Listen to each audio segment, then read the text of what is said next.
Autant vous dire que je suis trop contente parce que c'est vrai que ça faisait un petit bout de temps maintenant qu'on les avait commandés. J'aime beaucoup cet effet un peu béton comme ça. C'est une pièce qui est unique. Et puis des volumes qui s'imbriquent un peu les uns dans les autres. Les portes intérieures de la maison sont officiellement posées. Hello tout le monde, bienvenue dans un nouveau vlog aménagement déco. Je vais vous montrer un petit peu toutes les avancées qu'il y a eu ces dernières semaines, voire ces derniers mois je pense, parce que ça fait un petit bout de temps que je vous ai pas montré tout ce qui avait été fait côté travaux et aménagement dans la maison. Ça va être une vidéo un petit peu globale, non pas dédiée à une pièce particulière, puisqu'il y a vraiment des petites choses un peu partout qui ont été réalisées. Ça me permet de faire une petite mise à jour si vous voulez. Bon, on prend enfin le temps de s'attaquer au sol de la cave, puisque on veut vraiment pouvoir tout ranger correctement. Et maintenant on va pouvoir passer à la pose de l'isolant. Donc c'est une sous-couche qui est relativement fine pour les lames et les dalles en PVC. C'est aussi un isolant phonique. On a tout acheté chez Leroy Merlin d'ailleurs, que ça soit la sous-couche et aussi les lames PVC que je vais vous montrer juste après. Et clairement je vous mentais pas hein, quand je vous disais qu'on était sur un bon gros bazar là dans la cave. On s'y retrouve carrément pas, vous vous en doutez bien. Donc voilà, l'idée c'est vraiment de pouvoir placer tout le sol pour vraiment optimiser l'espace et avoir pas mal de rangement. Donc notamment sur tout ce mur là. Là pour rappel on a la cave à vin, enfin on aura la cave à vin quand elle sera terminée. Il y a tout ce pan de mur là. Et ça y est, mon chéri a terminé de poser l'ensemble des dalles. Il a fait vraiment toute la cave. Il a bossé les soirs de la semaine après le boulot quand le petit était couché. Franchement il a trop assuré, mais j'aime beaucoup cet effet un peu béton comme ça. Je trouve que c'est hyper lumineux en plus de ça pour la cave. Je voulais pas quelque chose qui soit trop sombre, comme ça reste une cave et qu'il n'y a pas de fenêtre, mais en même temps il fallait quelque chose qui soit pas trop salissant, trop clair. Donc là c'est le bon compromis. Du coup je vais pouvoir m'atteler au rangement de la cave. C'est le bazar un peu partout et on en a eu trop marre, donc on a pris le taureau par les cornes. On s'est dit ok, la cave à vin n'est pas terminée mais c'est pas grave, on pose quand même le sol de la cave classique pour pouvoir tout ranger et s'organiser. Donc si jamais vous avez vu ma vidéo dans le précédent appart sur les rangements des greniers, vous connaissez ces étagères là, on les a reprises avec, en fait on a laissé une partie mais on en a pris certaines parce qu'elles sont hyper bien. Ce sont des étagères Ikea, il y a un maximum de rangement. Tout ce qui est déco de Noël, ça c'est de la déco classique que j'ai pas encore mis dans la maison. Il y a le matériel de puériculture aussi qu'on garde, des fringues à vendre, et puis il faudra qu'on fasse tout un pôle aussi plus tard pour les outils.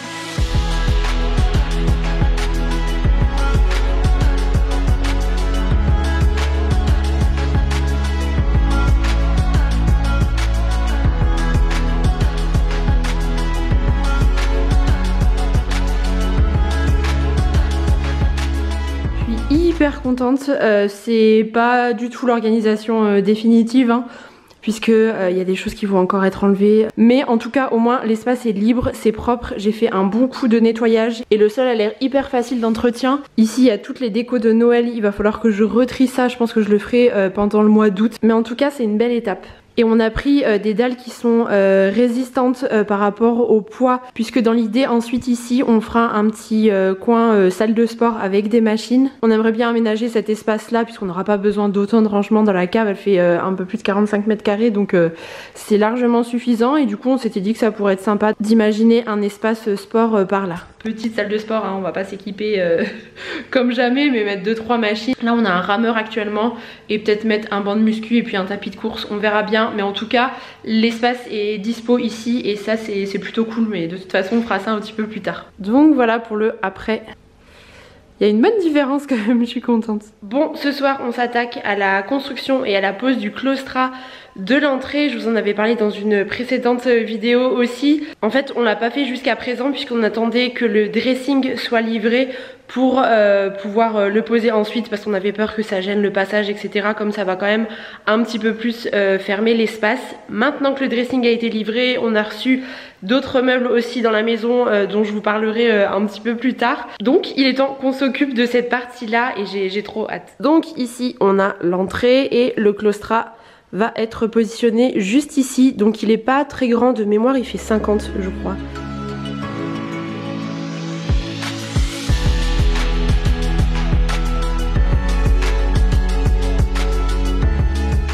Il y a juste à visser à chaque fois chacune des lames à l'intérieur. Bon, ça y est, le montage du claustrat est terminé. Franchement, c'était rapide, on l'a fait avec la visseuse finalement. Et pour chacune des lames, il y a un petit numéro qui est précisé dans l'encoche qui est ensuite encastré dans cette partie-là, donc il ne se voit pas, mais ça vous permet de placer exactement les lames comme elles doivent être en fait dans le bon ordre. Donc maintenant, moment de vérité, on va le redresser et on va voir si on s'est pas trompé en termes de cote, puisque ça fait un bout de temps qu'on l'a commandé chez Unikiwi. C'est une entreprise française avec de belles valeurs et en fait je m'étais servi de leur outil de conception qui permet de visualiser en fait le claustrat que l'on souhaite réaliser, puisqu'on peut vraiment faire des modèles tout à fait personnalisés. Et voilà ce que donne le claustrat une fois installé. Il est sublime, vraiment le matériau est incroyable. Donc nous on a choisi du chêne.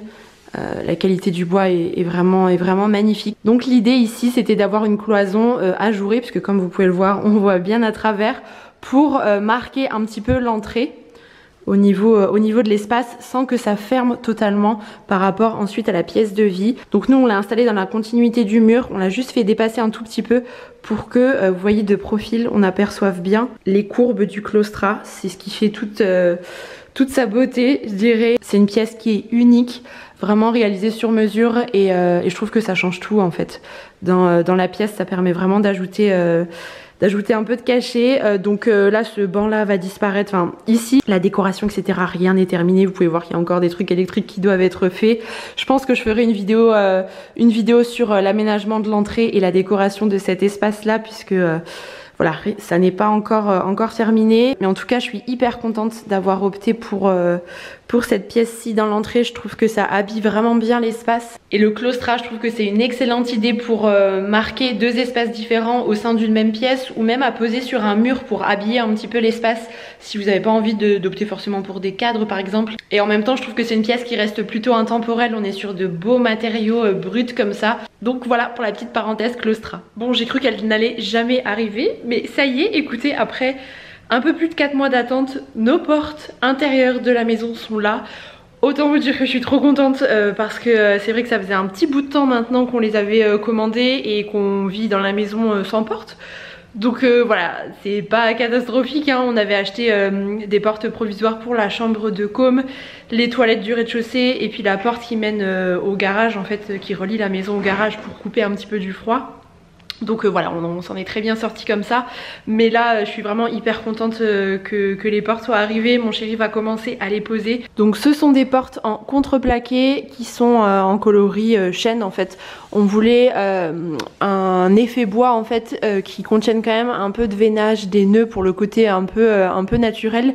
Mais je voulais pas que la couleur soit trop jaune, trop foncée, trop claire. Enfin, ça a été un peu compliqué de trouver le juste milieu et on a fini par les trouver chez CMPM. On les a achetés là-bas. Ce sont des portes qui sont fabriquées en Allemagne et il y en a 14 en tout, donc il y a du boulot. Et donc ça y est, les portes intérieures de la maison sont officiellement posées. On est trop contents. C'est mon compagnon et son papa qui les ont installées. On les attendait avec impatience hein, puisqu'elles ont mis plus de 5 mois à être livrées. Il y a eu du retard et c'est vraiment l'un des pôles qui avait pris beaucoup de retard. Mais écoutez, ça en valait la peine. Donc c'est un coloris chêne qui est juste bien, pas trop foncé, pas trop clair. On trouve que ça réchauffe en fait tout de suite l'espace et sur les murs blancs comme ça ressort d'autant mieux. Et on les a combinés à des clenches, puisqu'on appelle ça des clenches. Nous en Lorraine ce sont des poignées de porte noires mat avec des lignes droites que j'aimais beaucoup. Et celles-ci on les a prises chez Leroy Merlin et elles sont vraiment superbes. Bon, je vous montre pas encore tout de suite la chambre de com. Je vais prendre un peu de recul pour vous montrer, mais vous voyez là avec la dalle de verre et les suspensions. La porte en bois, je trouve que c'est exactement ce qu'il fallait. Une porte blanche, ça aurait été un peu trop ton sur ton. Et là, je trouve qu'elle ressort d'autant mieux en fait. Et pour le coup, je trouve ça vraiment réussi. Il manque encore certains petits caches ici. Il faut qu'on finisse de les installer. Et dans la chambre, on a installé le même modèle mais en coulissant en fait. C'est une porte à galandage si vous voulez. Je vais vous montrer de ce côté-là de la chambre puisque maintenant vous avez vu la déco de cette pièce. Je vous mets la vidéo juste ici si jamais vous l'avez loupé. Mais voilà, l'idée c'était de ne pas perdre d'espace en ayant une porte qui s'ouvre en fait ici sur le mur. Donc c'est pour ça qu'on a vraiment opté pour un modèle coulissant qui rentre totalement et comme ça on n'a pas d'espace de perdu et c'est ce qui nous semblait le plus adapté à cet espace là. En tout cas la qualité des portes est vraiment très belle, on voit qu'elles sont bien robustes et on ne regrette pas du tout notre choix, donc voilà, c'est plutôt cool. Donc ils les ont installés partout, hein, les toilettes à droite, la buanderie juste ici si jamais vous vous repérez un petit peu, et puis mon bureau juste là. Et dans la salle de jeu, l'idée c'était aussi d'opter pour une porte à galandage, donc une porte coulissante qui puisse totalement se refermer, puisque bien souvent en fait c'est une porte qu'on laisse ouverte en fait pour que la salle de jeu soit facilement accessible pour notre fils et que ça reste plus sympa si vous voulez. Donc on ne voulait pas d'une porte battante et en même temps on voulait quand même avoir une porte pour avoir la possibilité de fermer cette pièce. Et ce sont des portes qui comprennent une isolation phonique. Pour nous c'était important pour chacune des pièces et d'autant plus dans la buanderie, puisque j'ai eu d'ailleurs la question, donc j'en profite pour y répondre, si ça n'était pas gênant en fait d'avoir la buanderie à l'étage avec le bruit des machines si on les fait tourner la nuit. Donc déjà il faut savoir qu'on n'a pas placé la buanderie collée à une chambre, elle est séparée par la salle de bain et le couloir, notamment pour la chambre de mon fils, et notre chambre à nous est vraiment de l'autre côté et la troisième chambre est à l'opposé, donc il n'y a aucun souci. Aussi le placo a été posé en double pot dans la maison, donc en fait on a une double épaisseur sur les murs, donc ça isole des bruits et des sons encore un peu plus, et donc les portes qu'on a choisies renforcent encore cet effet là. On n'entend pas du tout le bruit si les deux portes sont fermées, la chambre de mon fils et la chambre de la buanderie par exemple, il n'y a vraiment aucun souci. Et c'est vrai que globalement je fais pas tourner de machine la nuit en règle générale, soit c'est la journée soit c'est le soir, mais je peux tout à fait lancer des machines quand il est à la sieste par exemple, il n'y a vraiment pas de souci pour ça. On avait bien pensé à ce détail là, puisque l'idée c'est pas que ça soit gênant d'avoir une buanderie à l'étage, donc ça a été un peu fastidieux, d'autant plus que là je crois qu'ils ont posé 13 portes il me semble, et il en manque encore 3, 2 à la cave pour séparer la cave à vin de la cave classique, et puis encore une dans le cellier, je vais vous montrer. Donc on a la cuisine et juste derrière on a le cellier, d'ailleurs je vais prochainement faire une vidéo sur le sujet, et en fait on souhaitait installer une porte également ici mais qui soit un petit peu invisible, et en fait donc on l'avait choisie blanche pour qu'elle se fonde totalement dans le mur, et en fait elle a été livrée en coloris bois, donc autant vous dire que c'est pas du tout l'effet recherché, c'est pas la même nuance non plus que la cuisine, enfin bref ça n'allait pas du tout. Donc du coup on en a commandé une autre et on vient tout juste de la recevoir aujourd'hui justement, donc ça tombe très bien. Elle va pouvoir être installée et ça j'ai hâte, ça va pouvoir fermer, on verra plus la poubelle, ça sera un peu plus net de ce côté là. Bon, il est grand temps qu'on s'occupe définitivement du garage au niveau du rangement, parce que là il y a beaucoup trop de choses qui traînent encore et c'est plus possible. On va tout nettoyer par ici, pareil dans l'annexe juste là, ça c'est une pièce que je vous montre pas souvent mais qui pour l'instant servait totalement de débarras, donc là on a déjà fait une mission déchetterie mais il reste encore des choses à ranger, vous voyez il y a un peu des matériaux et tout, donc voilà, on va essayer de ranger et de nettoyer au maximum pour qu'on retrouve un peu plus d'ordre. Nous voilà quelques heures plus tard. Il y a vraiment un avant-après, je pense qu'il est assez parlant. Une bonne chose de fait. On a bien débarrassé le garage. J'ai pu ranger les chaussures correctement aussi. On me demandait d'ailleurs, suite à ma vidéo dressing, où est-ce que je rangeais mes chaussures. Eh bien, on a ces deux étagères là sur lesquelles on met toutes nos chaussures à tous les deux. Comme ça, c'est à portée de main, dans la mesure où nous, on met nos chaussures juste avant de sortir. Donc, on a la porte d'entrée qui est là. Et là, au moins, on est juste à côté. Tout ça, ça doit aussi être refait par la suite. La table partira. Mais voilà. En attendant, c'est quand même nettement mieux. J'ai mis un bon coup de nettoyage aussi sur le sol pour enlever le plus gros. Il faudra plusieurs fois aussi pour bien ravoir le sol. Mais en attendant, je vais replacer la moquette qu'on avait achetée. Vous savez, une moquette premier prix pour protéger la résine le temps des travaux pour pas qu'elle soit trop abîmée et trop rayée. Bon, vous savez, à l'étage, on a deux toits terrasses. Il y en a un du côté de notre chambre et un autre du côté de mon bureau. Donc ce sont des espaces qui sont ouverts vraiment sur l'extérieur, mais pour l'instant ils sont pas encore sécurisés parce qu'il y a simplement les couvertines tout autour, et en fait on fait installer des garde-corps en verre avec une structure en alu. On voulait vraiment partir sur du verre et que la lumière puisse toujours bien entrer dans les pièces et en même temps garder cette sensation de légèreté un peu dans la continuité finalement du garde-corps de l'escalier intérieur. Du coup il y a l'entreprise Art Escalier qui travaille là-dessus aujourd'hui et demain. C'est l'entreprise par laquelle on était passé aussi pour tout le garde-corps intérieur, l'escalier, etc. Je vous en avais parlé dans les vlogs construction. Donc ici c'est le toit terrasse de notre chambre. Donc voilà, tout le garde-corps va être posé, hop, tout autour juste là, et donc le verre va venir ensuite à fleur de la couvertine, et par la suite évidemment le sol ne va pas rester comme ça c'est vraiment l'étanchéité qui avait été réalisée. Vous pouvez voir par là qu'il y a des plots et on va poser ensuite ces dalles là de grès cérame. Les toits terrasses ont aussi super bien avancé puisque comme vous pouvez le voir, Les garde-corps ont été installés, donc on a opté pour de l'alu. Pour vraiment avoir un matériau qui soit bien résistant dans le temps. Donc c'est un alu gris qui est du même râle que les menuiseries qui sont juste ici. C'est un gris assez clair. On garde une cohésion en fait à ce niveau là, et puis on a opté pour du vert. Donc on n'est pas sur du total vert comme à l'intérieur de la maison. Pour l'extérieur on trouvait que c'était un bon compromis de mettre de l'alu.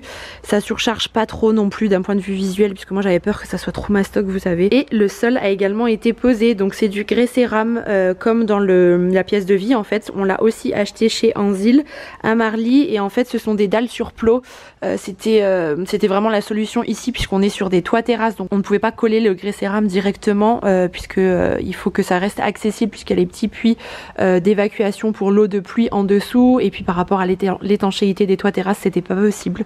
Donc voilà, les dalles sur plot, ce qui fait que du coup il n'y a pas de joint, donc ça ressort un petit peu, mais je trouve que ça va pour cet espace là. Bon là les dalles sont pas impeccables hein. Clairement il a plu, et il n'y a pas de printemps en Lorraine si vous voulez, donc il pleut littéralement tous les jours. Et pour me faire mentir, il y a un rayon de soleil à ce moment là. Donc là c'est la porte-fenêtre qui donne sur le couloir, vous savez. Et puis juste ici on a mon bureau. Ici on a quand même une belle surface pour ce toit terrasse là, c'est plutôt chouette. Je vais voir comment on les aménage. L'idée c'était voilà, d'avoir un petit espace extérieur. Là déjà je pense que je mettrai un étendoir pliable assez joli, peut-être en bois et blanc pour l'été, pour pouvoir faire sécher le linge à l'air libre, c'est quand même plus sympa. Et donc dans la chambre on a un autre toit terrasse, donc depuis notre chambre qui est aussi accessible, hop, donc qui est lui plus petit. Il a une forme un peu particulière, puisque là on a l'angle qui est de biais. Pour vous rappeler un petit peu, en fait juste là on rejoint le dressing. Pour vous situer un petit peu, je sais pas si c'est très clair pour vous, mais on a une vue qui est bien dégagée juste ici, donc c'est vrai que c'est super agréable. Et c'est assez fou de voir à quel point on a gagné en luminosité quand les dalles ont été installées sur les toits terrasses, parce que comme c'est une teinte claire, ça a apporté immédiatement de la lumière dans le bureau et dans la chambre. Avant en fait on avait juste l'étanchéité noire, donc du coup ça assombrissait vraiment la zone là, mais la différence, et c'est là qu'on voit l'importance des teintes, des sous-tons etc. quand on pose des sols, puisque ça peut vraiment jouer sur la lumière ensuite d'une pièce en fait, que ça soit à l'intérieur ou à l'extérieur. C'était assez fou, donc voilà, tant mieux en tout cas que ça reste bien plus lumineux qu'avant. Je sais pas trop ce que ça donne à la caméra en tout cas, mais c'est une teinte qui est un peu écrue beige, qui est hyper lumineuse, et le grès cérame est vraiment d'une belle qualité. Là on est sur 2 cm d'épaisseur du coup, comme c'est pour l'extérieur, mais je suis contente du rendu une fois posé, parce que c'est vrai que parfois ça peut être un peu différent, mais là pour le coup pas du tout, c'est vraiment top.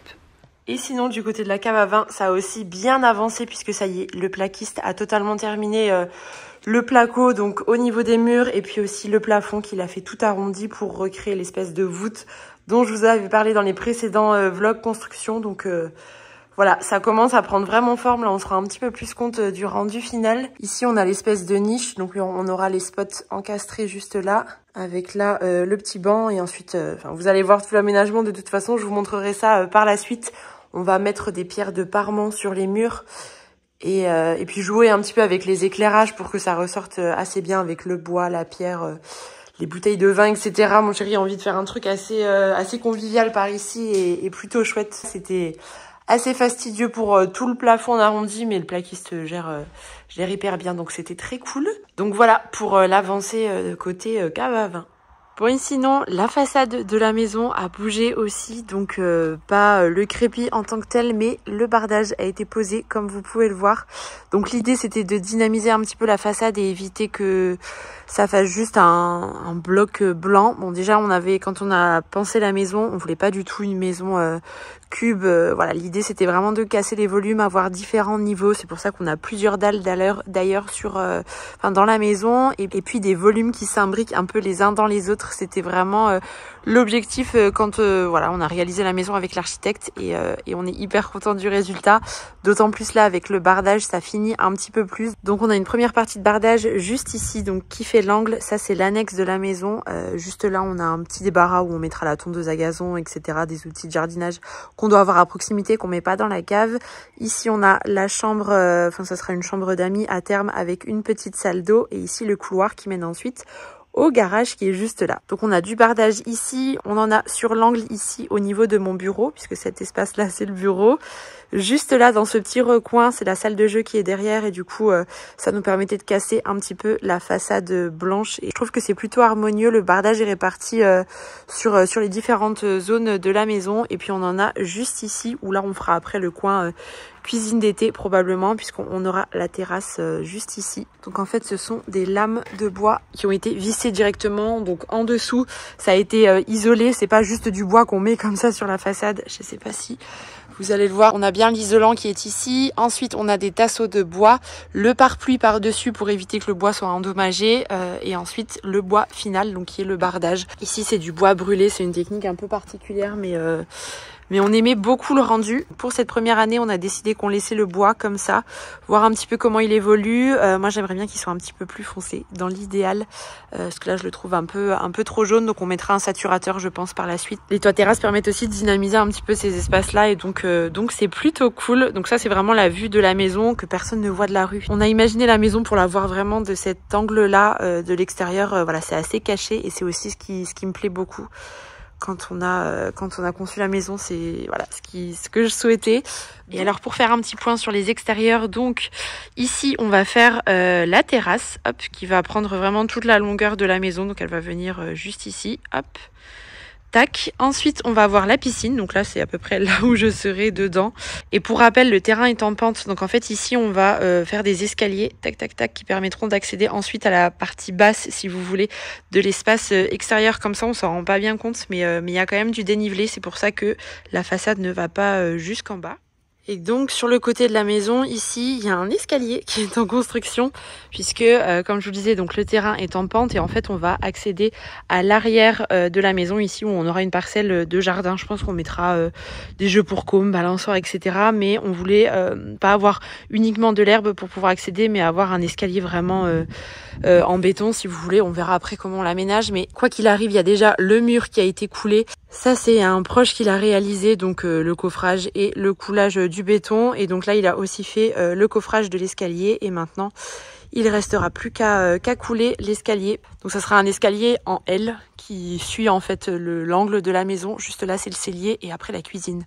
Pour vous situer un petit peu, j'essaye toujours de faire un petit rappel par rapport à ça parce que je sais que c'est pas forcément évident quand on n'est pas dedans. Mais donc comme vous pouvez le voir, il y a encore pas mal de bazar et encore, on a quand même fait des allers-retours à la déchetterie. Hein. Ça, ce sont les dalles de grès cérame qui viendront ici pour la petite terrasse. Et là, l'idée dans les prochains jours, c'est de faire livrer des cailloux pour qu'on puisse les répartir juste ici et faire une terrasse provisoire en fait pour cet été, pour qu'on puisse quand même mettre une table et manger dehors, profiter un petit peu, que Côme puisse quand même jouer. Parce que là, c'est clairement de la gadoue, donc c'est pas possible. D'ailleurs, c'est un peu la forêt vierge, vous pouvez voir comme la végétation a repoussé, c'est fou. Mais voilà, donc ça on va le faire là très prochainement et puis ensuite on attaquera le plus gros des travaux pour la piscine. Bon, de toute façon, on savait que lorsqu'on a emménagé dans la maison, tout n'était pas du tout terminé. On allait avoir encore pas mal de boulot à faire, mais disons que vraiment tout le plus gros était fait. En tout cas, on est déjà bien content de ces avancées-là.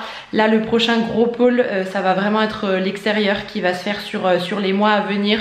On va pas avoir la piscine qui sera terminée pour cet été, clairement. Hein, là, l'heure où je vous parle, on est le 10 mai, donc là, l'objectif, c'est plutôt de terminer tout ça pour cet automne, pour qu'on puisse en profiter à partir du coup du printemps de l'année prochaine quand les beaux jours reviendront.